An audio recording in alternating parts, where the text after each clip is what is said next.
Magandang hapon, posibleng managot din si Curly Discaya dahil sa umano'y irregularidad sa flood control project sa Davao Occidental.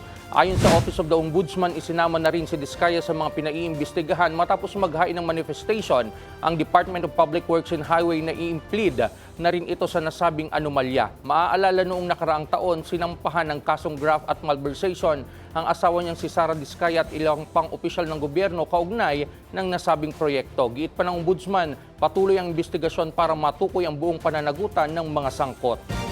Sa iba pang balita, tumanggi si dating Senador Ramon Revilla na maghain ng plea sa kanyang kasong malversation kaugnay ng umano'y anomalyang flood control project sa Pandi, Bulacan. Ayon sa abogado ni Revilla na si Francesca Senga, hindi sila naghain ng plea para mapanatili ang karapatang questionin ang legalidad at validity ng mga kaso. Aniya, ginagawa ito para makapag-avail ng mga remedy laban sa information.